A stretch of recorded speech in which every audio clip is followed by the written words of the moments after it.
नमस्कार दोस्तों, मैं हूं सौरभ मिश्र और आप देख रहे हैं सौरभ की स्टोरी। दोस्तों, आज की सच्ची और सनसनीखेज घटना कर्नाटक के हुबली की है। यहाँ एक चमकदार फिल्मी पार्टी की चकाचौंध के पीछे छुपा था एक ऐसा राज जिसने पूरे देश को झकझोर कर रख दिया। एक बहन ने सिर्फ प्यार के लिए अपने गोद लिए भाई को मौत के घाट उतार दिया और फिर पार्टी में ऐसे मुस्कुरा रही थी जैसे कुछ हुआ ही नहीं। आइए जानते हैं शनाया काटवे हत्याकांड की दिल दहला देने वाली पूरी कहानी। एक बड़ा सा वर्गाकार हॉल था जो पूरी तरह चमकदार लाइटों से सजा हुआ था। उस हॉल में एक टेबल रखा हुआ था और उन पर नया और रंग बिरंगा कपड़ा बिछाया गया था। इन टेबलों से लगी हुई 4 कुर्सियां रखी थीं। इन कुर्सियों पर कन्नड़ फिल्मों की नई लेकिन चर्चित अभिनेत्री शनाया काटवे, उनकी फिल्म के निर्देशक राघवन का प्रभु और 2 और खास मेहमान आराम से बैठे थे। ठीक टेबल के सामने करीब 4 फीट की दूरी पर कुछ और कुर्सियां कतार में रखी गई थीं, जिन पर शहर के जाने पहचाने लोग, वीआईपी मेहमान, रिश्तेदार, दोस्तों के साथ साथ कुछ स्थानीय अखबारों के रिपोर्टर भी मौजूद थे। पूरे हॉल को दुल्हन की तरह सजाया गया था, जैसे कोई बड़ा त्योहार हो। दूधिया और रंगीन रोशनियों की खूबसूरत सजावट से पूरा हॉल दमक रहा था। हर कोने में रौनक बसी थी, जिसे देखकर वहां मौजूद लोग उस सुंदरता से नजरें नहीं हटा पा रहे थे। यह शानदार पार्टी शनाया काटवे की तरफ से दी गई थी। वजह थी उनकी नई फिल्म ओडू घंटिया काठे का प्रमोशन। पार्टी देर रात तक पूरे जोश के साथ चलती रही। शनाया खुद चारों तरफ घूम घूम कर मेहमानों का ध्यान रख रही थी और सबका स्वागत कर रही थी। जो लोग आए थे उन्होंने पार्टी का भरपूर आनंद लिया। जब पार्टी खत्म हुई तो रात काफी हो चुकी थी। शनाया अपने माता पिता के साथ घर लौटी। वे बहुत थक चुकी थीं। उन्होंने जल्दी से अपने कपड़े बदले, हाथ मुंह धोए और अपने कमरे में जाकर बिस्तर पर लेट गई। थकान के मारे वह लेटते ही गहरी नींद में चली गई। उनके माता पिता भी अपने कमरे में जाकर आराम से सो गए। यह घटना 9 अप्रैल 2021 की रात की है। अगली सुबह जब शनाया और उनके माता पिता उठे, फ्रेश होकर डाइनिंग टेबल पर नाश्ता करने बैठे, तो सबको घर में किसी की कमी महसूस हुई। रात जब वे पार्टी से घर लौटे थे, तब भी उनका बेटा राकेश काटवे घर में दिखाई नहीं दिया था। अब सुबह भी वह नजर नहीं आ रहा था। नाश्ते के समय भी राकेश नदारद था। यह देखकर शनाया के पापा बलदेव काटवे थोड़ा घबरा गए। उन्हें समझ नहीं आ रहा था कि राकेश आखिर गया कहाँ है। पूरे घर में तलाशने के बाद भी वह कहीं नहीं मिला। यह पहली बार था जब राकेश बिना बताए घर से बाहर गया था। वह आमतौर पर ऐसा नहीं करता था। बलदेव और उनकी पत्नी सोनिया को अब नाश्ता करने का मन नहीं हुआ। उन्होंने बस एक एक कप चाय पी और उठकर अपने कमरे की ओर चले गए। उन्हें जाते देख शनाया भी चिंतित हो उठी और उनके पीछे उनके कमरे में पहुंच गई। वहां दोनों माता पिता बेटे की चिंता में डूबे हुए थे। फिक्र तो होना ही थी, जो बेटा कभी बिना बताए घर ना छोड़े और अब अचानक लापता हो जाए तो माता पिता के दिल बेचैन हो ही जाते हैं। तीनों ने अलग अलग अपने स्तर से अपने रिश्तेदारों, जानकारों और दोस्तों को फोन कर करके राकेश के बारे में पता करने की कोशिश की, लेकिन कहीं से भी कोई सुराग नहीं मिला। वह ना तो किसी दोस्त के पास गया था और ना ही किसी रिश्तेदार के घर। जब राकेश की कोई खबर नहीं मिली तो बलदेव काटवे ने आखिरकार 10 अप्रैल 2021 को बेटे की गुमशुदगी की रिपोर्ट हुबली पुलिस थाने में दर्ज करवा दी। मामला एक युवा लड़के की गुमशुदगी का था, इसलिए थाना अध्यक्ष एस शंकराचार्य तुरंत सक्रिय हो गए। उन्होंने पुलिस के मुखबिरों को भी राकेश की खोज में लगा दिया। राकेश कोई आम लड़का नहीं था। वह खुद तो जाना पहचाना चेहरा नहीं था, लेकिन उसकी बहन शनाया काटवे कन्नड़ फिल्मों की उभरती अभिनेत्री थी। इस कारण मामला तुरंत हाई प्रोफाइल बन गया। जैसे ही रिपोर्ट दर्ज हुई, पुलिस हर दिशा में राकेश की तलाश करने लगी। उसी दिन यानी 10 अप्रैल की शाम पुलिस को हुबली थाना क्षेत्र के देवराघल के जंगलों में एक कटा हुआ सिरप पड़ा मिला। इसी थाने के गदर रोड पर एक पुराने कुएं से राकेश के शरीर के बाकी हिस्से यानी गर्दन से नीचे के 5 टुकड़े पानी में तैरते हुए बरामद हुए। जब इलाके में इंसानी लाश के टुकड़े मिले तो पूरे इलाके में दहशत फैल गई। लोगों में डर का माहौल बन गया था। जैसे ही पुलिस थाने के प्रभारी एस शंकराचार्य को इस बारे में खबर मिली कि इलाके में कटा हुआ सिर और इंसानी शरीर के कई अंग बिखरे हुए मिले हैं, वे चौंक उठे। बिना देर किए वह अपनी टीम के साथ देवरागुड़ीहल के जंगल की तरफ रवाना हो गए। इस मामले की गंभीरता इस वजह से और बढ़ गई थी क्योंकि कुछ दिन पहले राकेश काटवे की गुमशुदगी की रिपोर्ट थाने में दर्ज कराई गई थी। परिवार वालों ने पुलिस को राकेश की एक रंगीन फोटो दी थी। जंगल में जो सिर मिला था वह उस फोटो से काफी मिलता जुलता था। इस संदेह को मजबूत करने के लिए थाना प्रभारी ने राकेश के पिता बलदेव काटवे को मौके पर बुला भेजा ताकि वे खुद सिर को देखकर पहचान कर सकें। जांच के दौरान घटना स्थल से थोड़ी दूर पर दो कारें संदिग्ध हालत में मिली, एक मारुति रिट्स और दूसरी ह्युंडई। इन दोनों कारों की पिछली सीटों पर सूखे हुए खून के धब्बे पाए गए। पुलिस को अंदेशा हुआ कि शायद इन कारों का इस्तेमाल लाश को ठिकाने लगाने के लिए किया गया होगा। उन्होंने तुरंत दोनों गाड़ियां अपने कब्जे में ले ली। गाड़ियों की बरामदगी के बाद थाना प्रभारी ने इसकी सूचना एसपीपी कृष्णकांत और पुलिस कमिश्नर लघुराम को दे दी। जैसे ही उन्हें यह भयावह जानकारी मिली, वे मौके पर पहुंच गए और घटना स्थल की बारीकी से जांच की। शव के टुकड़ों को देखकर ऐसा लग रहा था जैसे किसी ने तेज धारदार हथियार से बहुत ठंडे दिमाग से उसे छोटे छोटे हिस्सों में काटा हो। हत्यारों ने शव को जंगल में अलग अलग स्थानों पर इसीलिए फेंका होगा ताकि कोई आसानी से पहचान न कर सके। थाना प्रभारी ने जब बलदेव काटवे को कटा हुआ सिर दिखाया तो उसे देखते ही बलदेव का दिल बैठ गया और वह वहीं बेहोश होकर गिर पड़े।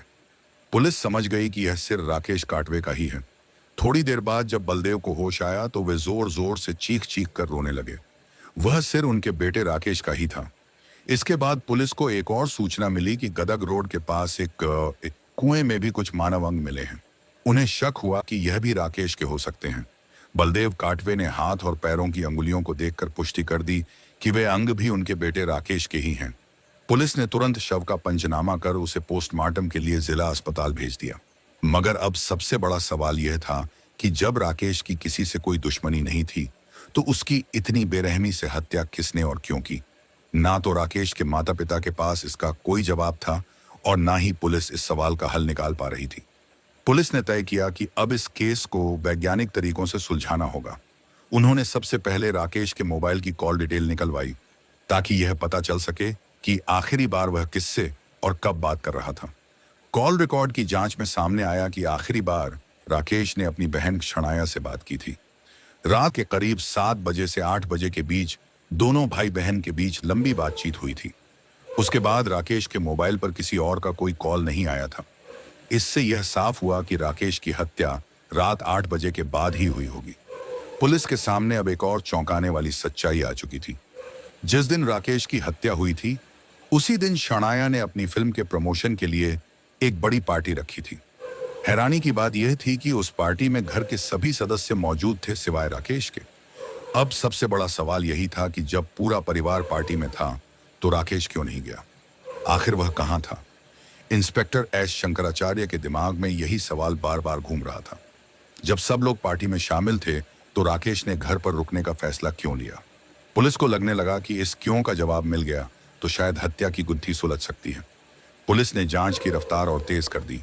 जल्द ही उन्हें घटना स्थल से 2 गाड़ियां मिली, एक मारुति रिट्स और दूसरी ह्युंडई। जांच में पता चला कि मारुति रिट्स शनाया काटवे के नाम पर रजिस्टर्ड थी, जबकि ह्युंडई कार एक शख्स अमन के नाम पर थी। यह जानकर पुलिस हैरान रह गई कि शनाया की कार आखिर उस जगह कैसे पहुंची जहां राकेश की हत्या हुई थी। क्या उसका इस कत्ल से कोई नाता है? क्या वह हत्यारों से किसी तरह जुड़ी है? इन सवालों ने पुलिस कमिश्नर लघुराम, एसपीपी कृष्णकांत और थाना प्रभारी को चौंका कर रख दिया। सभी अधिकारी इस केस की गहराई में जाने को बेचैन थे। एसपीपी कृष्णकांत के नेतृत्व में पूरी टीम ने केस की हर छोटी बड़ी कड़ी को जोड़ने की कोशिश शुरू कर दी। थाना प्रभारी ने अपने खास मुखबिरों को भी इस केस में लगा दिया।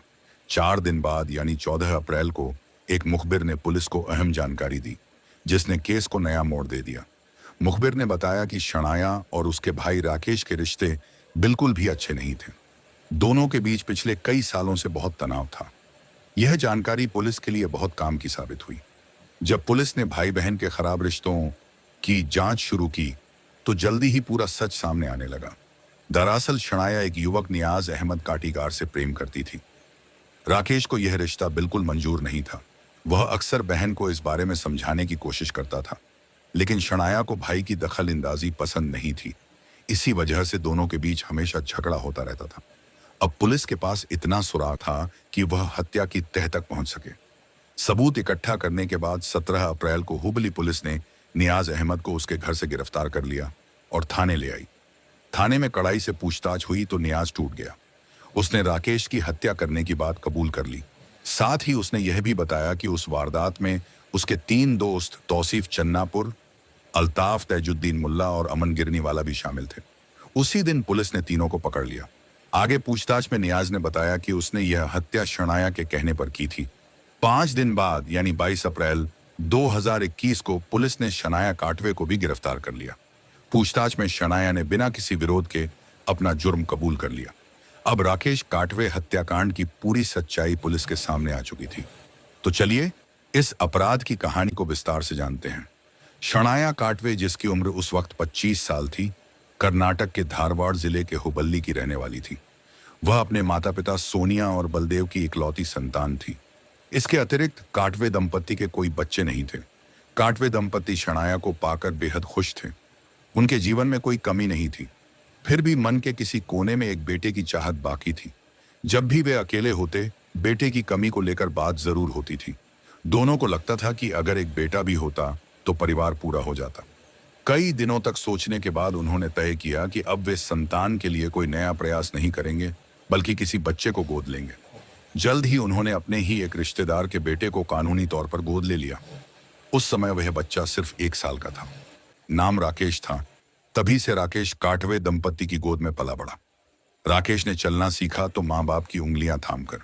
उसने बोलना सीखा तो माँ बाप कहकर ही। उसके लिए वही लोग उसके असली माता पिता थे। काटवे दंपत्ति ने भी उसे अपने बेटे से बढ़कर प्यार दिया। उसकी परवरिश में कोई कमी नहीं छोड़ी। उन्होंने कभी शनाया और राकेश में फर्क नहीं किया। पर शनाया को सच्चाई पता थी। उसे मालूम था कि राकेश उसका सगा भाई नहीं है, उसे गोद लिया गया है। यही बात उसके मन में चुभती थी। बचपन से ही वह राकेश से चिढ़ती थी, इसलिए उसे पसंद नहीं करती थी। उसके दिल में यह बात बैठ गई थी कि राकेश के आ जाने से उसके हिस्से का प्यार, खुशियां और ध्यान बंट गया है। जब भी वह अकेली होती तो सोचती कि अगर राकेश ना होता तो माँ बाप का सारा प्यार सिर्फ उसे ही मिलता। उसे लगता था कि राकेश जैसे कहीं से आकर उसके सपनों में दखल दे रहा है। इसी वजह से शनाया ने राकेश से हमेशा दूरी बनाए रखी और नफरत करती रही। दूसरी ओर राकेश को इससे कोई फर्क नहीं पड़ता था। वह तो शनाया को सगी बहन मानता था, उसके पीछे पीछे घूमता और उस पर जान छिड़कता था। उसे कभी यह समझ नहीं आया कि शनाया उसे अपनाती क्यों नहीं थी। समय बीता और दोनों किशोरावस्था से जवानी की दहलीज पर आ खड़े हुए। अब वे अपने अपने सपनों की दुनिया में कदम रख चुके थे। जहां राकेश घर और परिवार से जुड़ा हुआ था, वहीं शनाया ने बचपन से ही फिल्मों की दुनिया में चमकने का सपना देखा था। शनाया ने हुबली से स्नातक की पढ़ाई पूरी की। अब उसका सारा ध्यान अपने करियर पर था। उसे मॉडलिंग का शौक था और वह इस रास्ते को फिल्मों में पहुंचने की सीढ़ी मानती थी। शनाया बेहद खूबसूरत, आत्मविश्वासी और बोल्ड थी। उसे अपने रूप पर बेहद गर्व था। वह घंटों आईने के सामने खड़ी रहकर खुद को निहारती थी और यही उसे सबसे ज्यादा सुकून देता था। उसे जिंदगी भर जीने का जुनून था।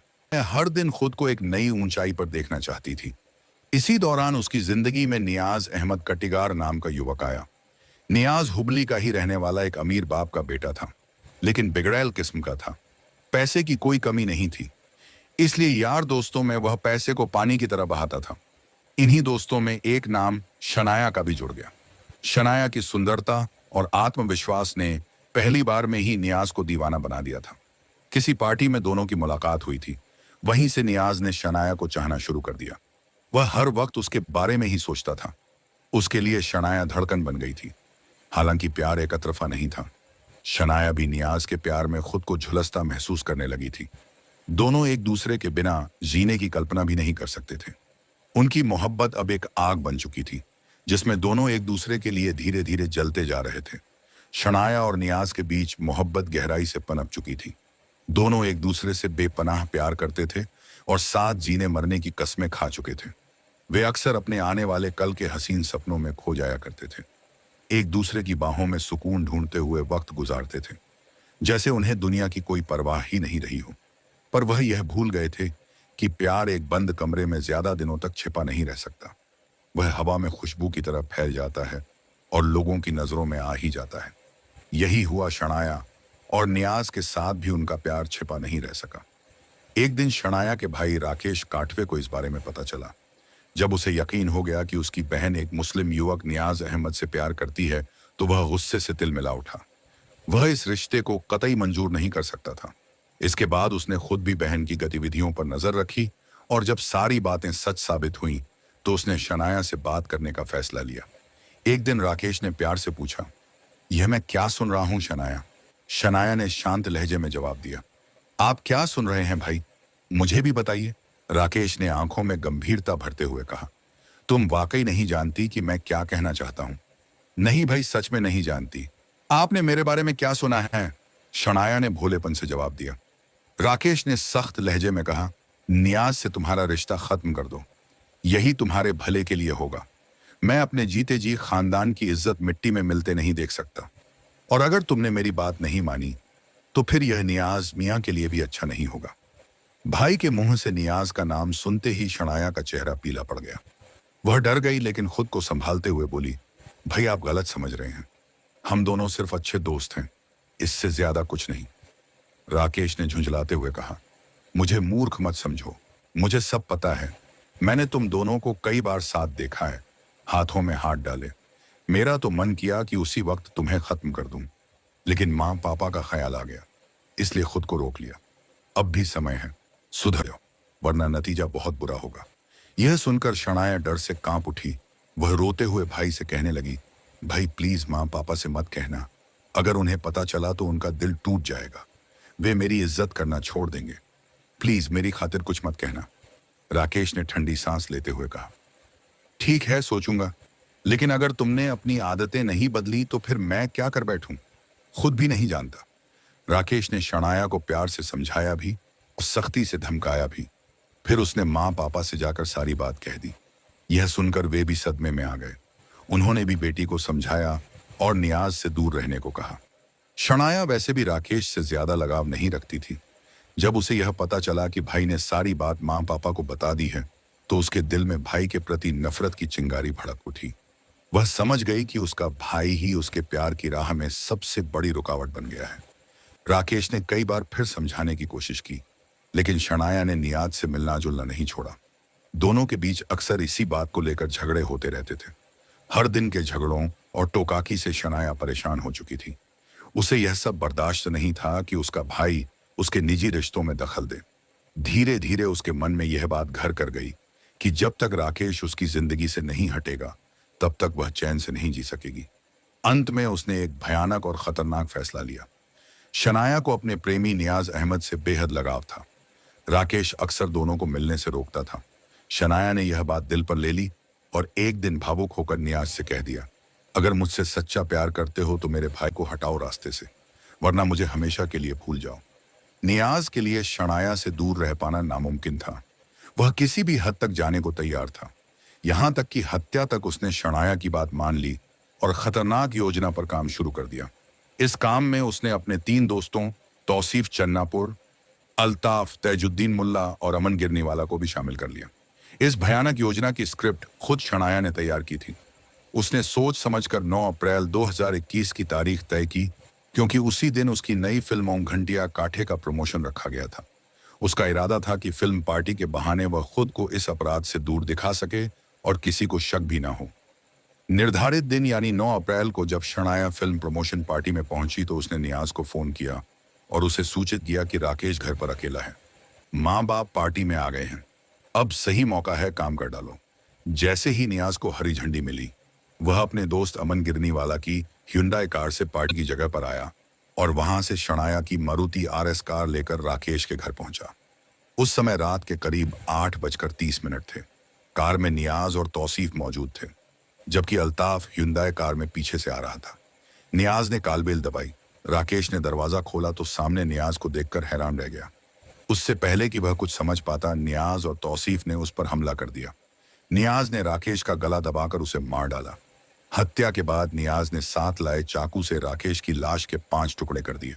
खून के सबूत हटाने के लिए फर्श साफ किया गया और टुकड़े किए गए अंगों को 2 पैकेटों में रखा गया, एक में सिर और दूसरे में शरीर के बाकी हिस्से। फिर वे सभी 2 गाड़ियों में बैठकर देवरा गुड़िहल के जंगलों की ओर निकल पड़े। वहां उन्होंने राकेश का सिर कोई जगह में फेंका और बाकी अंग गदग रोड के एक कुएं में डाल दिए। दोनों गाड़ियां भी घटना स्थल के पास छोड़ दी गईं।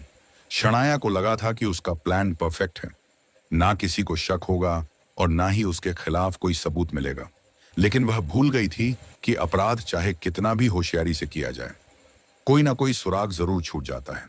पुलिस को कुछ अहम सुराग मिले और जांच करते करते वे शनाया तक पहुंच गए। पुलिस ने जब सभी आरोपियों से कड़ी पूछताछ की तो सारा राज सामने आ गया। उसके बाद शनाया, नियाज और उसके तीनों साथी सभी को गिरफ्तार किया गया और अदालत में पेश करके जेल भेज दिया गया। राकेश काटवे को बलदेव और सोनिया ने 1 साल की उम्र में गोद लिया था। शनाया को यह बात हमेशा खटकती रही। वह राकेश को कभी अपना भाई नहीं मान पाई। उसे लगता था कि राकेश ने उसका प्यार, उसका स्पेस और उसका भविष्य छीन लिया। और इसी मानसिकता ने उसे अपने प्रेमी के साथ मिलकर अपने ही भाई का कत्ल करने पर मजबूर कर दिया। एक लड़की जिसने फिल्मों की दुनिया में नाम कमाया, वह अपने ही परिवार की दुनिया को उजाड़ बैठी। प्यार के अंधेपन ने उसे वह गुनाह करने पर मजबूर कर दिया जिसकी सजा शायद उसे सारी जिंदगी भुगतनी पड़ेगी। तो दोस्तों, ये थी हुबली में घटित शनाया काटवे हत्याकांड की पूरी सच्ची और दिल दहला देने वाली कहानी। यह घटना हमें सिखाती है कि प्यार जब सीमाएं लांघ जाता है तो वह नफरत और विनाश का कारण बन सकता है। अगर आपको यह वीडियो जरूरी लगा हो तो लाइक, शेयर और सब्सक्राइब जरूर करें। आपका कीमती समय देने के लिए धन्यवाद। आप इस केस के बारे में क्या सोचते हैं, कमेंट में जरूर बताएं। हम फिर मिलेंगे एक और सच्ची और संवेदनशील कहानी के साथ। तब तक सतर्क रहें, जागरूक रहें।